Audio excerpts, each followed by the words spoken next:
জীবনে তিনটি বিষয় আছে, তিনটি বস্তু আছে, তারা যেন আপনাকে কখনো বশে না করে নিতে পারে।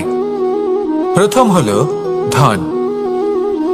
ধন যতক্ষণ আপনি ব্যবহার করতে থাকেন, যতক্ষণ তা আপনার কাজে আসছে, ততক্ষণ ঠিক আছে, এই ধন আপনার কাছে অমৃত। কিন্তু যখন এই ধন আপনাকে ব্যবহার করতে শুরু করে, বুঝে যাবেন যে আপনার পতনের সময় শুরু হয়েছে। দ্বিতীয় বিষয়, ফেলে আসা অতীত। যাই করুন, আপনি অতীত পাল্টাতে পারবেন না, আর এই সত্যিটা আপনিও জানেন। কিন্তু তাও এর বশবর্তী আমরা হয়ে পড়ি, আর যখন তাই হয়, তখন এই সংসারে আমরা যেখানেই যাই না কেন, যত বড়ই সুখ লাভ করি না কেন, সেই সব আমাদের কাছে তিক্ত বলে মনে হয়। তৃতীয় বিষয়, আপনার আশেপাশের মানুষ ভিন্ন ভিন্ন ধরনের মানুষ হয়, যাদের চিন্তা ভাবনা এবং দৃষ্টিভঙ্গি ভিন্ন ভিন্ন প্রকারের। যদি এদের বশবর্তী আপনি হয়ে পড়েন, তাহলে কেউ বলবে এটা করো, এটা ভালো। কেউ বলবে এটা করো না, ওটা করো, ওটা ভালো কাজ। কেউ বলবে এই দুটোই করো না, অন্য কিছু করো। এই কথাগুলিতে আপনি এতটাই জড়িয়ে পড়বেন যে আপনি লক্ষ্যভ্রষ্ট হয়ে পড়বেন। তাই এই তিন বিষয় থেকে সাবধানে থাকবেন। যদি কোনো কিছু বশ করতে হয়, তাহলে আপনাকে বশ করতে হবে আপনার আজকে, নিজের বর্তমানকে। এটা খুব প্রয়োজনীয়। এটা ভাববেন যে এই সময়ের সদ্ব্যবহার আমি কিভাবে করব, সময়কে শাসন কিভাবে করব, ওই কর্ম কিভাবে করব যাতে ভবিষ্যতে কখনো আমার আফসোস না হয়, বরং এই সংসার আমাকে নিয়ে গর্ব করবে, সেই কর্ম করুন। আর যখন আপনি এটা শিখে নেবেন, তখন আপনি নিজেই নিজেকে প্রকৃত অর্থে ভাগ্যশালী করে তুলবেন। আসুন আমার সাথে ভালোবেসে বলুন, রাধা রাধা। মানুষ যখন এই সংসারে প্রবেশ করে, অর্থাৎ জন্মগ্রহণ করে, তখন নিশ্চিন্তে থাকে, আনন্দে থাকে। কিন্তু যেই মাত্র তার মধ্যে বোধশক্তি আসে, তখন সে চিন্তা করতে শুরু করে। চিন্তা ভবিষ্যতের, সেই সমস্ত বিষয় নিয়ে চিন্তা করে যা ওর হাতে নেই। তারপর বড় হয়, বিবাহ সম্পন্ন হয়, গৃহস্থ জীবন যাপন করে, তারপর আবার চিন্তায় মগ্ন হয়ে যায়। ভাবে এই যে আমার পরিবার, আমি কি ঠিকমতো তার খেয়াল রাখতে পারছি? কাল যখন আমি এই সংসার থেকে চলে যাব, তখন আমার এই পরিবারের দেখাশোনা কে করবে? শেষ পর্যন্ত এই পরিবার তো আমারই উত্তরদায়িত্ব। যাক, আপনাকে একটা প্রশ্ন করি। এই সংসারে আসার পূর্বে আপনি কি এই প্রশ্ন করেছিলেন, এটা ভেবেছিলেন যে আমাকে ছাড়া এই সংসার কিভাবে চলবে? করেননি, তাই তো? তাই আপনার এটা নিয়ে দুশ্চিন্তা করার প্রয়োজন নেই যে আপনি যখন এই সংসার ত্যাগ করে চলে যাবেন তখন কি হবে। আপনি যখন ছিলেন না, তখনও এই সংসার চলছিল। আপনি যখন এই সংসার ত্যাগ করবেন, তখনও এই সংসার চলতে থাকবে। যদি কোনো বিষয়ের প্রভাব থাকে, তা হলো আপনার আজকের তথা বর্তমানের কর্ম। অর্থাৎ আজ আপনি কি করছেন, কার জন্য মঙ্গল করছেন, কাকে প্রেরণা দিচ্ছেন, কাকে সাহায্য করছেন, কোন উদাহরণ প্রস্তুত করছেন। আপনি এই সংসারে যে ছবি অঙ্কন করবেন, সংসার সেটাই মনে রাখবে। তাহলে শুধু সৎকর্ম করুন, মঙ্গল করতে থাকুন, আর আমার সাথে ভালোবেসে বলুন, রাধা রাধা।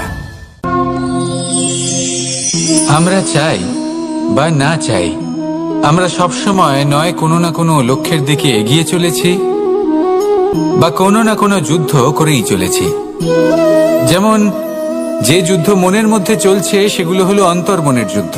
যেমন পরিবার প্রতিপালনের যুদ্ধ, কর্তব্য পালনের যুদ্ধ, কোনো প্রিয়জনকে না হারানোর যুদ্ধ।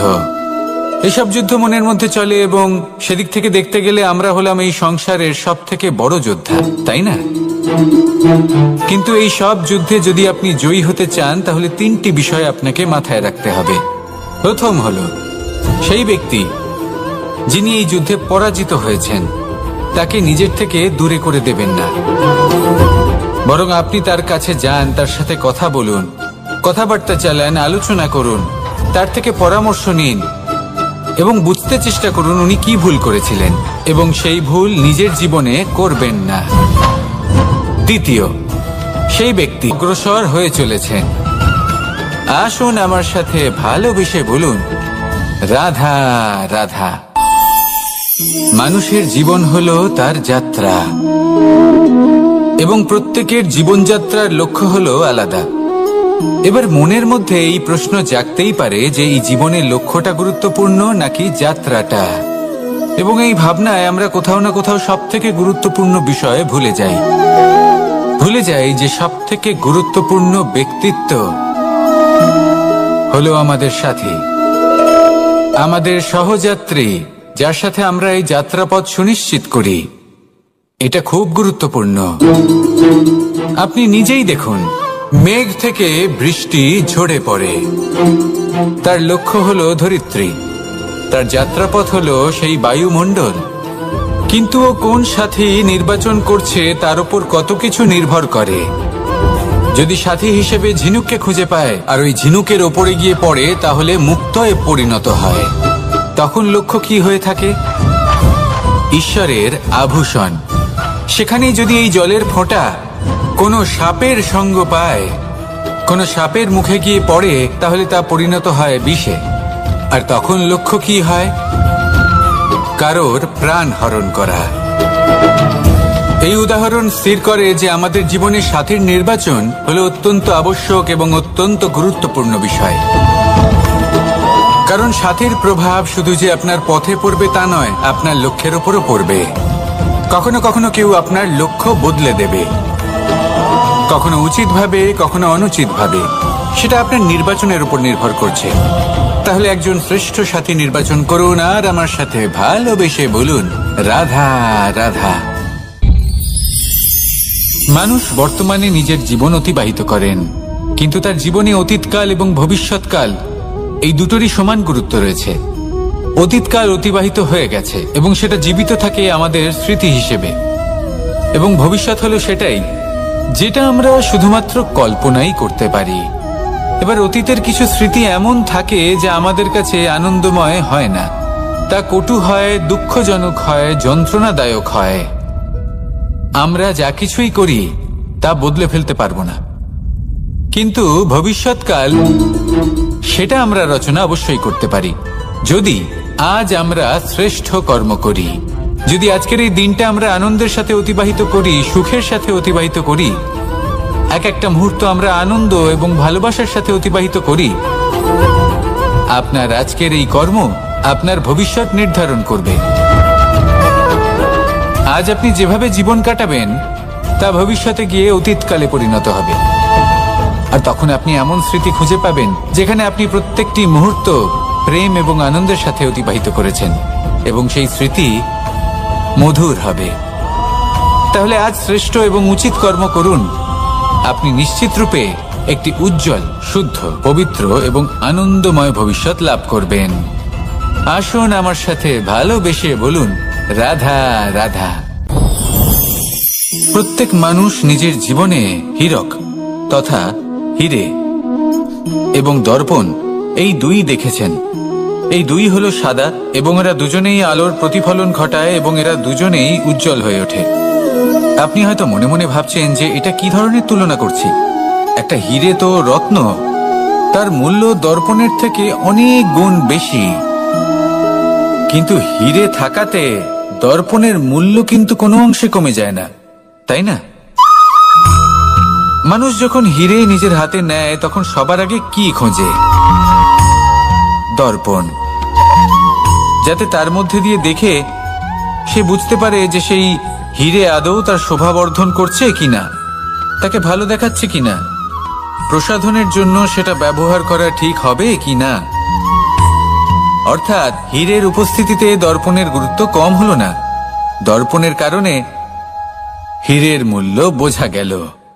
আমাদের জীবনেও ঠিক এরকমই ঘটে। আপনারা যদি সংসারে নিজের আশেপাশে দেখেন, এমন অনেক মানুষ দেখতে পাবেন যারা নিজেদের ক্ষেত্রে মহান স্থানে পৌঁছেছেন, নিপুণ এবং শ্রেষ্ঠ হয়েছেন। ছোট মনে করবেন না। আসুন আর আমার সাথে ভালোবেসে বলুন, রাধা রাধা। পাপ এবং পুণ্য এই দুই হলো সংসারের এমন দুই বিন্দু যাকে কেন্দ্র করে এই সংসারের চক্র ঘুরতে থাকে। আমরা যদি কোনো কর্ম বিচার করি, হয় পুণ্য নয় পাপের দৃষ্টিভঙ্গি দিয়ে, এটা হয় পুণ্য না হলে পাপ। কিন্তু এই পাপ এবং পুণ্য এই দুই নির্ভর করে প্রত্যেক মানুষের ওপর, তার চিন্তাধারা, তার পরিস্থিতির ওপর। ধরুন এমন একজন মানুষ যিনি অনেক দিন ধরে বনে পথ হারিয়েছেন, অনেক দিন হয়তো উনি কোনো খাবার খাননি। এবার এমন পরিস্থিতি চলে এসছে যে এবার যদি উনি খাবার না খান তাহলে হয়তো জীবিতই থাকবেন না।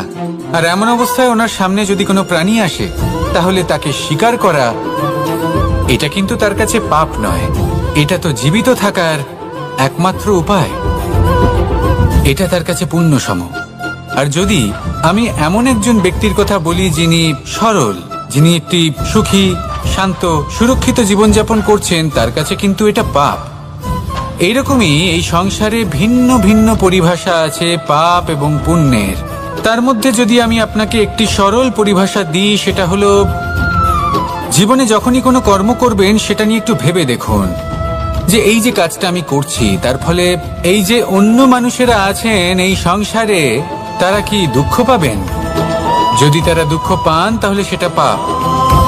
যদি আপনি এমন কোনো কর্ম করেন যার ফলে অন্যরা প্রসন্নতা লাভ করেন, তাদের মুখে হাসি ফুটে ওঠে, যদি তারা প্রেরিত হন, জীবনে সামনে এগোতে পারেন, তাদের বিকাশ হয়, তাহলে এটা হলো পুণ্য। তাই জীবনে সবসময় পুণ্য করতে থাকুন আর আমার সাথে ভালোবেসে বলুন রাধা রাধা। তালা অনেক পুরনো একটা আবিষ্কার। যবে থেকে এই সংসারে বহুমূল্য বস্তু নির্মিত হয়েছে তবে থেকেই এই তালা নির্মাণ হয়েছে, তবে থেকে এর ব্যবহার করা হয়েছে, যাতে উচিত সময় এলে পরে আমরা আমাদের বহুমূল্য জিনিসগুলো সুরক্ষিত রাখতে পারি এবং সময় এলে পরে বের করে সেগুলি ব্যবহার করতে পারি।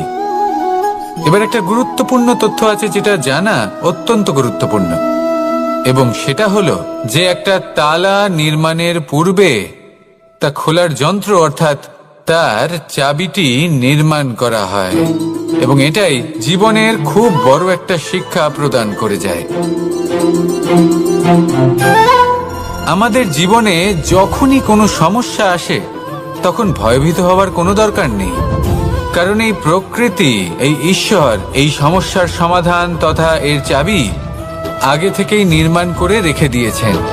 শুধু দরকার হলো সেই সমস্যার ঊর্ধ্বে উঠে সেই সমাধান খুঁজে বের করা।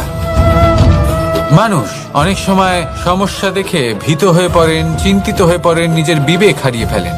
আপনার শুধু এই মনকে শান্ত করা প্রয়োজন। এই শান্ত মনের সাথে এই সমস্যার নিবারণ খুঁজে নিতে হবে। তাই সমস্যা যতই তীব্র হোক না কেন ভয় পাওয়ার কোনো প্রয়োজন নেই। পরম শান্ত মনে সমাধান খুঁজে বের করুন। আসুন আমার সাথে ভালোবেসে বলুন রাধা রাধা। এ হলো রামায়ণের সময়কালের কথা। সেতু নির্মাণ করার কাজ চলছিল। সমস্ত বানর সেনা এই কাজে নিযুক্ত হয়েছিলেন। বড় বড় পাথর তুলে নিয়ে এই বানর সেনা সমুদ্রে ফেলছিলেন। এই কাজ চলছিল। এমন সময় ছোট্ট একটা কাঠবিড়ালি এলো। ছোট ছোট মাটির ডেলা হাতে নিয়ে সাগরের কাছে যাচ্ছিল আর বড় বড় পাথরের পাশে রেখে দিচ্ছিল, যথাসম্ভব সেখানে রেখে আসছিল। সারা দিন ধরে সে এই পরিশ্রম করেই যাচ্ছিল। এবার শ্রীরাম তার এই কাজ দেখতে পেলেন। সেই ছোট্ট কাঠবিড়ালিটিকে নিজের হাতে তুলে নিলেন এবং অত্যন্ত ভালোবেসে তার পিঠে হাত বুলিয়ে দিলেন। কথায় আছে যে কাঠবিড়ালির পিঠে যে দাগ আছে সেই 3টি দাগ এসেছে শ্রীরামচন্দ্রের 3 আঙুলের থেকে। যে কাজ আপনি করছেন তাতে সমস্ত শক্তি প্রয়োগ করুন, যতটা আপনার সামর্থ্য রয়েছে, যতটা আপনার প্রতিভা রয়েছে, সম্পূর্ণভাবে উৎসর্গ করে দিন। ঠিক এমন ভাবে কর্ম করুন। সেই কাঠবিড়ালি কিন্তু তাই করেছিল। সেই জন্য শ্রীরামের সাথে সেও সেই কাহিনীতে অমর হয়ে গেছিল। সম্পূর্ণ শক্তি প্রয়োগ করুন, সম্পূর্ণ সামর্থ্যের সাথে কর্ম করুন, কারণ এটাই হলো শ্রেষ্ঠ পথ কোনো কর্ম করার। আসুন আমার সাথে ভালোবেসে বলুন রাধা রাধা। মানুষের জন্ম কখনো তার ভবিষ্যৎ নির্ধারণ করতে পারে না। হ্যাঁ, ওর জীবনযাত্রা অবশ্যই সুখময় হতে পারে।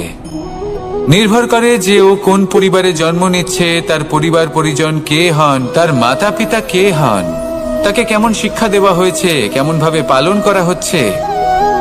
সে কিন্তু কুপাত্রও হতে পারে, আবার সুপাত্রও হতে পারে। কিন্তু সে চলে যাওয়ার পর এই সংসার তাকে মনে রাখবে নাকি না, আর যদি মনেও রাখে তাহলে কিভাবে মনে রাখবে সেটা নির্ভর করছে তার কর্ম এবং তার নির্বাচনের উপর। ঠিক যেমন বর্ষার এই জলের ফোঁটা যখন মেঘ থেকে ঝরে পড়ে, তখন তার এই নির্বাচন হলো গুরুত্বপূর্ণ, কারণ তার নির্বাচন তার উপর নির্ভর করছে তার ভবিষ্যৎ কেমন হবে। ঝিনুকের মুখে পড়লে মুক্ত হয়ে ওঠে, সাপের মুখে পড়লে বিষ, আর যদি কোনো পাতায় পড়ে তাহলে শিশিরে পরিণত হয়। তাহলে কর্ম এবং নির্বাচন দুটি জীবনে গুরুত্বপূর্ণ। এদের বিষয় বিশেষ যত্ন নেবেন এবং আমার সাথে ভালোবেসে বলবেন, রাধা রাধা। কখনো কখনো আমাদের জীবনে দুঃখ আসে এবং তার কারণ হলো সন্দেহ। মানুষ আমাদের উপর সন্দেহ করে, আমাদের কর্ম নিয়ে, আমাদের মানসিকতা নিয়ে, আমাদের কথা নিয়ে, আমাদের চরিত্র নিয়ে। কখনো কখনো আমরা শুভ উদ্দেশ্য নিয়ে কারোর মঙ্গল কামনা করি, তার জন্য কোনো ভালো কর্ম করি, এবং সেই ব্যক্তি আমাদের বন্ধুত্ব নিয়েই, আমাদের সম্পর্ক নিয়ে, আমাদের সততা নিয়ে প্রশ্ন করতে থাকে, আমাদের সন্দেহ করে। তখন আমাদের দুঃখ হয়, কিন্তু এটা হওয়া উচিত নয়। কারণ যখনই কোনো ব্যক্তি আপনাকে সন্দেহ করছে, তাতে আপনারই মূল্য বৃদ্ধি পাচ্ছে। এবার আপনি বলবেন, এ কি করে সম্ভব হতে পারে? একটা কথা বলুন, আপনি কখনো শুনেছেন যে কয়লার শুদ্ধতার পরিমাপ করা হচ্ছে? শোনেননি, কারণ এমনটা কখনো হয়ই না। শুদ্ধতার পরখ শুধুমাত্র সোনার ক্ষেত্রে করা হয়, শুধুই তার শুদ্ধতা নিয়ে সন্দেহ প্রকাশ করা হয়। এই সোনাকে পরখ করা হয়, আর যখন এই সোনা এই পরীক্ষায় উত্তীর্ণ হয়, তখন সেই সোনা কতটা মূল্যবান সেটা সংসার জানতে পারে। সেই রকমই এই সংসার আপনাকেও পরখ করবে। যখন আপনি এই পরীক্ষায় উত্তীর্ণ হবেন, তখন আপনার মূল্য কতটা অধিক সেটা এই সংসারও জানতে পারবে। সেই জন্য যখনই কেউ আপনার উপর সন্দেহ করবে, দুঃখ পাবেন না। শুধু এই কথাটার খেয়াল রাখবেন, আপনি কি উচিত পথে চলেছেন, উচিত কর্ম করছেন। সকলের প্রতি আপনার মনে যেন সদ্ভাবনা থাকে, এবং হ্যাঁ, আপনি যেন আমার সাথে ভালোবেসে বলেন, রাধা রাধা। আমরা সবাই সূর্যকে সম্মান করি, ওনাকে শ্রদ্ধা করি, ওনাকে পুজো করি। এই সূর্য আমাদের শক্তি প্রদান করেন, প্রকাশ প্রদান করেন। কখনো কখনো উষ্ণতা এতটাই বাড়িয়ে তোলেন, এতটাই তপ্ত করে তোলেন, আমাদের একথা মনে হয় যে আমাদের এই শরীর জ্বলে যাচ্ছে। তখনও আমরা বিরোধিতা করি না, তাকে কটু কথা শোনাই না, আমরা সসম্মানে তা গ্রহণ করি। কেন কেন করি? কারণ আমরা জানি যে সন্ধেবেলা যখন সূর্যাস্ত হবে, তখন শুধুমাত্র অন্ধকার বাকি থাকবে। ঠিক কিছুটা এরকমই হয় আমাদের মাতা পিতাও, যিনি আমাদের জন্ম দেন, আমাদের ভরণ পোষণ করেন, আমাদের বড় করেন, আমাদের প্রেম প্রদান করেন। কখনো কখনো তাদের মুখ থেকে কটু কথা নিঃসৃত হয়, আমাদের দুঃখ হয়, কিন্তু তখন আমাদের এটা বোঝা উচিত, এগুলি নিঃসৃত হচ্ছে আমাদেরই মঙ্গলের জন্য।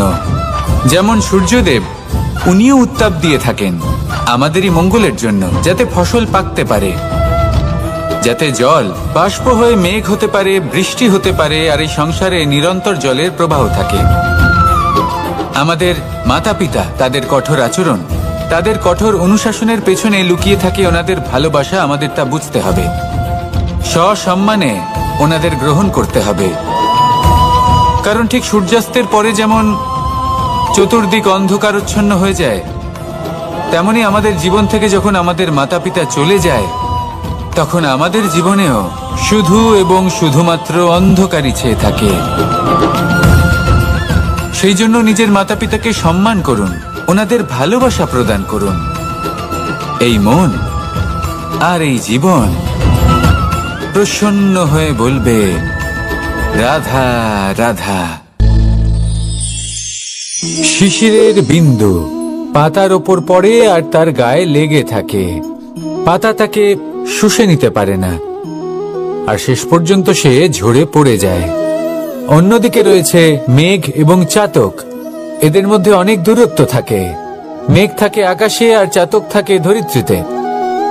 কিন্তু যখন এই মেঘ থেকে বৃষ্টি ঝরে পড়ে, এই চাতক কিন্তু সেই জলই পান করে, নয়তো সে তৃষ্ণার্ত থেকে যায়। এবার অন্যদিকে দেখলাম শিশির বিন্দু আর পাতার এই সম্পর্ক। এরা খুব কাছাকাছি থাকে, ঘনিষ্ঠও থাকে। অন্যদিকে রয়েছে মেঘ এবং চাতকের সম্পর্ক, যাদের মধ্যে অনেক দূরত্ব থাকা সত্ত্বেও তারা খুব ঘনিষ্ঠ, তাই না? এই সারমর্ম খুব সরল। এই নৈকট্য, এই দূরত্ব, তা আপনার সম্পর্কে প্রভাব কিছুতেই ফেলতে পারে না। এই নৈকট্য, এই দূরত্ব, এইসব হলো শুধুমাত্র মনের ব্যাপার। কখনো আপনি অনুভব করেছেন আপনি কারোর থেকে অনেক অনেক দূরে আছেন, অনেক দূরে আছেন, তাও সেই ব্যক্তির প্রতি আপনি টান অনুভব করেন। সেখানে আপনি কারোর সাথে প্রত্যেক দিন অতিবাহিত করেন, সমস্ত জীবন অতিবাহিত করেন, সব থেকে বেশি সময় তার সাথে অতিবাহিত করেন, তাও তার প্রতি সেই টান অনুভব করেন না। এই সংকেত হলো মনের দূরত্বের। তাহলে মনের এই দূরত্ব দূর করুন আর আমার সাথে ভালোবেসে বলুন, রাধা রাধা। পাখি কখন জন্ম নেয়, কখন উড়তে শেখে, কখন বাসা বানাতে শেখে, কখন নিজের মৃত্যু লাভ করে, এসব আমাদের মধ্যে কেউ জানি না। কিন্তু পাখি একটা কথা খুব ভালো করে জানে, যে এই সংসারে ও যা কিছুই করুক না কেন, এই সংসারের ওকে নিয়ে কিচ্ছু যায় আসে না। এবার আমরা কি করি? কোনো কাজ করার আগে আমরা এটা ভাবি যে এই সংসার যদি আমাকে দেখে ফেলে, তাহলে কে জানে এই সংসার কি ভাববে, আমার প্রতিচ্ছবি কেমন তৈরি হবে কে জানে, কে জানে কি হবে আদি ইত্যাদি। এই সব ভাবনায় আমরা মগ্ন হয়ে যাই। কিছুটা এমন ভাবে মগ্ন হই যে বর্তমানের কর্মের এই জীবনের যাত্রাপথে সেই সময়ের আনন্দ উপভোগ করতে ভুলে যাই। এবার দেখুন একটা পাখি কি করে। ওর কর্ম হলো গান গেয়ে চলা। ওই পাখি গেয়ে চলে, কেউ ওর গান শুনুক বা না শুনুক, কেউ আদৌ শুনছে কিনা সেই বিষয়টা নিয়ে সেই পাখির কিছুই যায় আসে না। সেই পাখি নিজের কর্ম করতে থাকে। হয়তো সেই জন্যই আপনি কখনো কোনো পাখিকে কাঁদতে দেখবেন না। এরকমই আপনাকে নিজেকে গড়ে তুলতে হবে। প্রথমে নিজেকে জিজ্ঞেস করুন, এই যে কর্ম আমি করতে চলেছি সেটা কি উচিত? যদি আপনার মনে হয় সেটা উচিত, তাহলে সেটা প্রমাণ করুন। এটা ভাববেন না যে এই সংসার কি ভাববে। আসুন আর আমার সাথে ভালোবেসে বলুন, রাধা রাধা। আজ আমি আপনাকে একটা ছোট্ট কাহিনী শোনাবো। এটা কোনো এক সময়ের কথা। দুজন বোন জাঁতাকলে গম পেশাই করছিলেন, আর ওনাদের মধ্যে যিনি ছোট ছিলেন তিনি সময় সময় সেখান থেকে ছোট ছোট দানা তুলে খাচ্ছিলেন এবং বিষয়টা উপভোগ করছিলেন। এবার দেখতে দেখতে গম পেশাই সমাপ্ত হলো। এবার পেশাই করা গম নিয়ে সেই দুজন বোন বাড়ি ফিরে আসছিলেন এবং তাদের ফেরার পথে হঠাৎ করে কোথাও থেকে একটি বাছুর চলে এলো। এই দুই বোন ভয়ভীত হয়ে গেলেন আর তাদের হাত থেকে সেই আটা পড়ে গেল, মাটিতে মিশে গেল। এবার এই পুরো ঘটনাক্রমে যদি কারোর বিন্দুমাত্র লাভ হয়ে থাকে, বিন্দুমাত্র আনন্দ পেয়ে থাকে, তাহলে সে কে? সেই ছোট বোন, যিনি মাঝে মাঝেই গমের দানা তুলছিলেন এবং খাচ্ছিলেন। কিছুটা হলেও উনি আনন্দ লাভ করেছিলেন। এবার এরকমই হলো আমাদের জীবনে ভক্তি এবং ভালোবাসা সংক্রান্ত বিষয়ে। মানুষ নিজের জীবনের দৈনিক কাজে এতটাই ব্যস্ত হয়ে পড়েন, প্রত্যেক দিন শুধু কাজ কাজ কাজ কাজ করতে থাকেন, আর তাতে ভক্তি এবং ভালোবাসার জন্য সময় বার করতেই পারেন না। দেখুন, জীবনে ভক্তি আর প্রেমের এই যে ছোট ছোট মুহূর্ত আছে, এগুলো যদি আপনি যাপন করতে পারেন তাহলে তাতেই আপনি তৃপ্তি লাভ করবেন। বাকি সবই আপনার ব্যর্থ বলেই মনে হবে। জীবনে যখনই আপনি কোনো কাজ করবেন, ঈশ্বরের প্রতি সমর্পিত হয়ে সেই কাজ করুন। আর যখনই সময় পাবেন, তাহলে সেই সময় নিজের আপনজনদের দিন। যাদের আপনি ভালোবাসেন তাদের প্রতি যত্নবান হন, তাদের শুভাকাঙ্ক্ষী হন। এই প্রেম আর ভক্তির ছোট ছোট মুহূর্তগুলো আপনার জীবনকে চরিতার্থ করে তুলবে। আসুন আমার সাথে ভালোবেসে বলুন, রাধা রাধা। জীবনে তিনটি বিষয় আছে, তিনটি বস্তু আছে, তারা যেন আপনাকে কখনো বশে না করে নিতে পারে। প্রথম হলো ধন। ধন যতক্ষণ আপনি ব্যবহার করতে থাকেন, যতক্ষণ তা আপনার কাজে আসছে, ততক্ষণ ঠিক আছে, এই ধন আপনার কাছে অমৃত। কিন্তু যখন এই ধন আপনাকে ব্যবহার করতে শুরু করে, বুঝে যাবেন যে আপনার পতনের সময় শুরু হয়েছে। দ্বিতীয় বিষয়, ফেলে আসা অতীত। যাই করুন, আপনি অতীত পাল্টাতে পারবেন না, আর এই সত্যিটা আপনিও জানেন। কিন্তু তাও এর বশবর্তী আমরা হয়ে পড়ি, আর যখন তাই হয় তখন এই সংসারে আমরা যেখানেই যাই না কেন, যত বড়ই সুখ লাভ করি না কেন, সেই সব আমাদের কাছে তিক্ত বলে মনে হয়। তৃতীয় বিষয়, আপনার আশেপাশের মানুষ ভিন্ন ভিন্ন ধরনের মানুষ হয়, যাদের চিন্তা ভাবনা এবং দৃষ্টিভঙ্গি ভিন্ন ভিন্ন প্রকারের। যদি এদের বশবর্তী আপনি হয়ে পড়েন, তাহলে কেউ বলবে এটা করো, এটা ভালো। কেউ বলবে এটা করো না, ওটা করো, ওটা ভালো কাজ। কেউ বলবে এই দুটোই করো না, অন্য কিছু করো। এই কথাগুলিতে আপনি এতটাই জড়িয়ে পড়বেন যে আপনি লক্ষ্যভ্রষ্ট হয়ে পড়বেন। তাই এই তিন বিষয় থেকে সাবধানে থাকবেন। যদি কোনো কিছু বশ করতে হয়, তাহলে আপনাকে বশ করতে হবে আপনার আজকে, নিজের বর্তমানকে। এটা খুব প্রয়োজনীয়। এটা ভাববেন যে এই সময়ের সদ্ব্যবহার আমি কিভাবে করব, সময়কে শাসন কিভাবে করব, ওই কর্ম কিভাবে করব যাতে ভবিষ্যতে কখনো আমার আফসোস না হয়, বরং এই সংসার আমাকে নিয়ে গর্ব করবে, সেই কর্ম করুন। আর যখন আপনি এটা শিখে নেবেন, তখন আপনি নিজেই নিজেকে প্রকৃত অর্থে ভাগ্যশালী করে তুলবেন। আসুন আমার সাথে ভালোবেসে বলুন, রাধা রাধা। মানুষ যখন এই সংসারে প্রবেশ করে, অর্থাৎ জন্মগ্রহণ করে, তখন নিশ্চিন্তে থাকে, আনন্দে থাকে।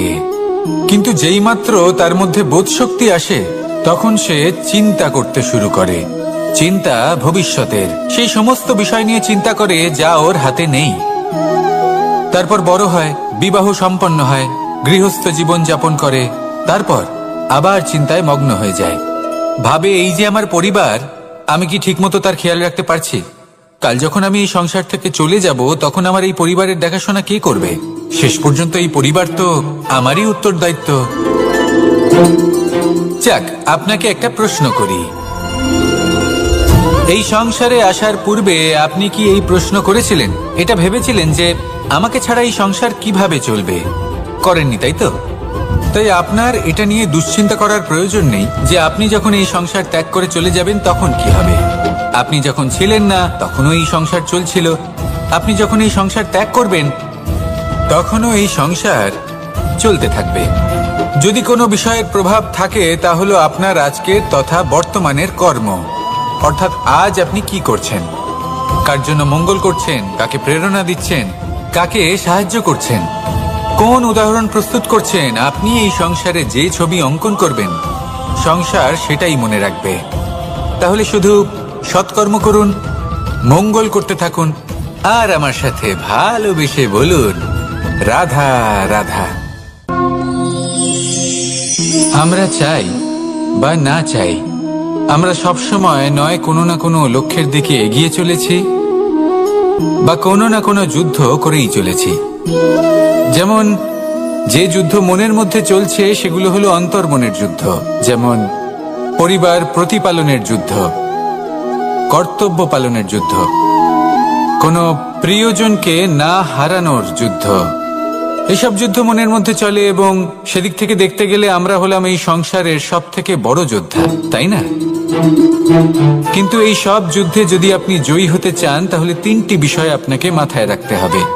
প্রথম হলো, সেই ব্যক্তি যিনি এই যুদ্ধে পরাজিত হয়েছেন, তাকে নিজের থেকে দূরে করে দেবেন না, বরং আপনি তার কাছে যান, তার সাথে কথা বলুন, কথাবার্তা চালান, আলোচনা করুন, তার থেকে পরামর্শ নিন এবং বুঝতে চেষ্টা করুন উনি কি ভুল করেছিলেন, এবং সেই ভুল নিজের জীবনে করবেন না।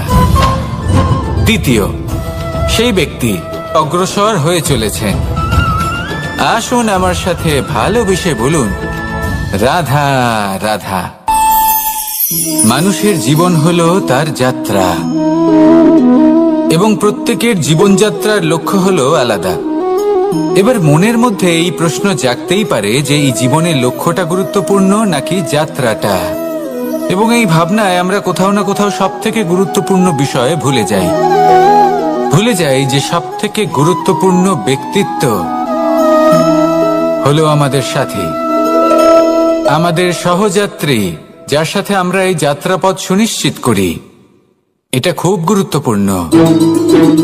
আপনি নিজেই দেখুন, মেঘ থেকে বৃষ্টি ঝরে পড়ে। তার লক্ষ্য হলো ধরিত্রী, তার যাত্রাপথ হলো সেই বায়ুমণ্ডল। কিন্তু ও কোন সাথী নির্বাচন করছে তার উপর কত কিছু নির্ভর করে। যদি সাথী হিসেবে ঝিনুককে খুঁজে পায় আর ওই ঝিনুকের ওপরে গিয়ে পড়ে, তাহলে মুক্তয়ে পরিণত হয়। তখন লক্ষ্য কি হয়ে থাকে? ঈশ্বরের আভূষণ। সেখানেই যদি এই জলের ফোঁটা কোনো সাপের সঙ্গ পায়, কোনো সাপের মুখে গিয়ে পড়ে, তাহলে তা পরিণত হয় বিষে। আর তখন লক্ষ্য কি হয়? কারোর প্রাণ হরণ করা। এই উদাহরণ স্থির করে যে আমাদের জীবনে সাথীর নির্বাচন হলো অত্যন্ত আবশ্যক এবং অত্যন্ত গুরুত্বপূর্ণ বিষয়। কারণ সাথীর প্রভাব শুধু যে আপনার পথে পড়বে তা নয়, আপনার লক্ষ্যের ওপরও পড়বে। কখনো কখনো কেউ আপনার লক্ষ্য বদলে দেবে, কখনো উচিতভাবে, কখনো অনুচিতভাবে। সেটা আপনার নির্বাচনের উপর নির্ভর করছে। তাহলে একজন শ্রেষ্ঠ সাথী নির্বাচন করুন আর আমার সাথে ভালোবেসে বলুন, রাধা রাধা। মানুষ বর্তমানে নিজের জীবন অতিবাহিত করেন, কিন্তু তার জীবনে অতীতকাল এবং ভবিষ্যৎকাল এই দুটোরই সমান গুরুত্ব রয়েছে।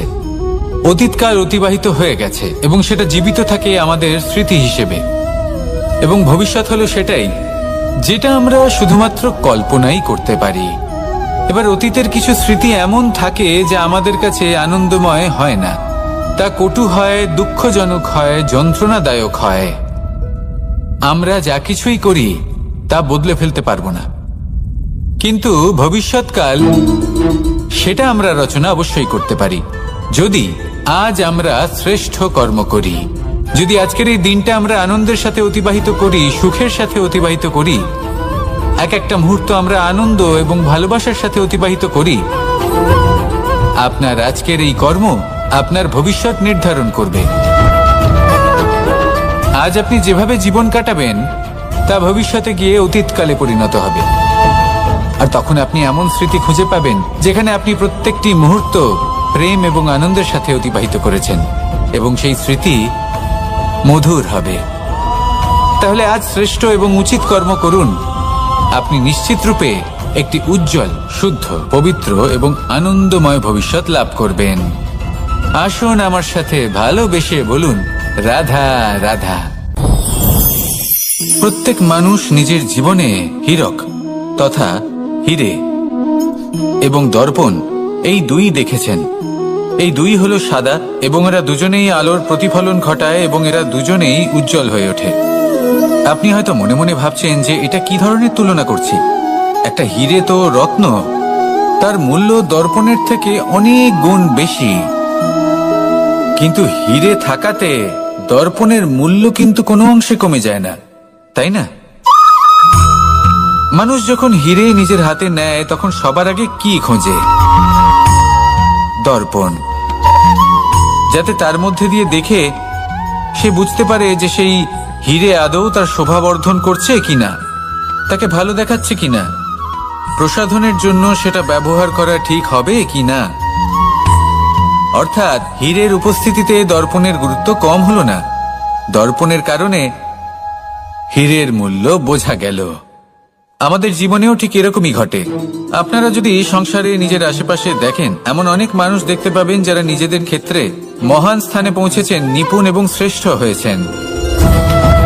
আর তাদের মধ্যে আপনার নিজের মনে হয় যেন আপনি হলেন দর্পণ। নিজেকে ছোট মনে করবেন না। আপনার মূল্য কম হচ্ছে না, আপনার নিজস্ব মূল্য আছে। আর যদি আপনার অস্তিত্ব না থাকে তাহলে ওনাদের অস্তিত্বের মূল্য সংসার বুঝতেই পারবে না। জীবনে সবসময় চেষ্টা করবেন যাতে আপনি আরো বেশি শ্রেষ্ঠ হয়ে উঠতে পারেন। আপনি নিজে যে স্থানে আছেন সেটাকে ছোট মনে করবেন না, তারও নিজস্ব একটা মূল্য আছে। যদি আপনি হিরে হয়ে থাকেন তাহলে অহংকার করবেন না, যদি আপনি দর্পণ হয়ে থাকেন তাহলে নিজেকে ছোট মনে করবেন না। আসুন আর আমার সাথে ভালোবেসে বলুন, রাধা রাধা। পাপ এবং পুণ্য এই দুই হলো সংসারের এমন দুই বিন্দু যাকে কেন্দ্র করে এই সংসারের চক্র ঘুরতে থাকে। আমরা যদি কোনো কর্ম বিচার করি, হয় পুণ্য নয় পাপের দৃষ্টিভঙ্গি দিয়ে, এটা হয় পুণ্য না হলে পাপ।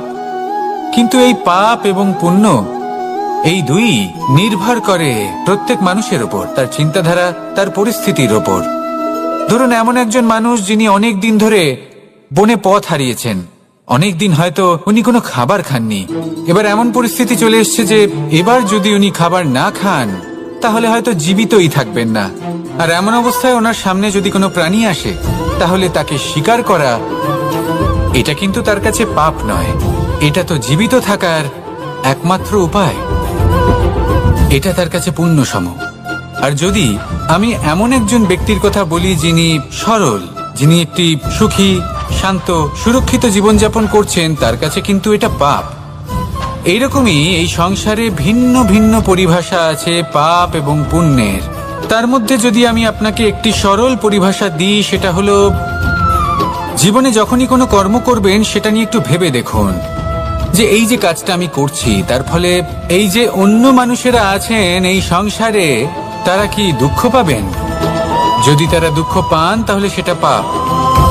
যদি আপনি এমন কোনো কর্ম করেন যার ফলে অন্যরা প্রসন্নতা লাভ করেন, তাদের মুখে হাসি ফুটে ওঠে, যদি তারা প্রেরিত হন, জীবনে সামনে এগোতে পারেন, তাদের বিকাশ হয়, তাহলে এটা হলো পুণ্য।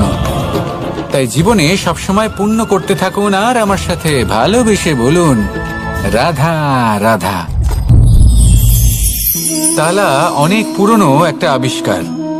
যবে থেকে এই সংসারে বহুমূল্য বস্তু নির্মিত হয়েছে তবে থেকেই এই তালা নির্মাণ হয়েছে, তবে থেকে এর ব্যবহার করা হয়েছে, যাতে উচিত সময় এলে পরে আমরা আমাদের বহুমূল্য জিনিসগুলো সুরক্ষিত রাখতে পারি এবং সময় এলে পরে বের করে সেগুলি ব্যবহার করতে পারি। এবার একটা গুরুত্বপূর্ণ তথ্য আছে যেটা জানা অত্যন্ত গুরুত্বপূর্ণ, এবং সেটা হলো যে একটা তালা নির্মাণের পূর্বে তা খোলার যন্ত্র অর্থাৎ তার চাবিটি নির্মাণ করা হয়, এবং এটাই জীবনের খুব বড় একটা শিক্ষা প্রদান করে যায়। আমাদের জীবনে যখনই কোনো সমস্যা আসে তখন ভয়ভীত হওয়ার কোনো দরকার নেই, কারণ এই প্রকৃতি, এই ঈশ্বর এই সমস্যার সমাধান তথা এর চাবি আগে থেকেই নির্মাণ করে রেখে দিয়েছেন। শুধু দরকার হলো সেই সমস্যার ঊর্ধ্বে উঠে সেই সমাধান খুঁজে বের করা। মানুষ অনেক সময় সমস্যা দেখে ভীত হয়ে পড়েন, চিন্তিত হয়ে পড়েন, নিজের বিবেক হারিয়ে ফেলেন। আপনার শুধু এই মনকে শান্ত করা প্রয়োজন। এই শান্ত মনের সাথে এই সমস্যার নিবারণ খুঁজে নিতে হবে। তাই সমস্যা যতই তীব্র হোক না কেন, ভয় পাওয়ার কোনো প্রয়োজন নেই। পরম শান্ত মনে সমাধান খুঁজে বের করুন। আসুন আমার সাথে ভালোবেসে বলুন রাধা রাধা।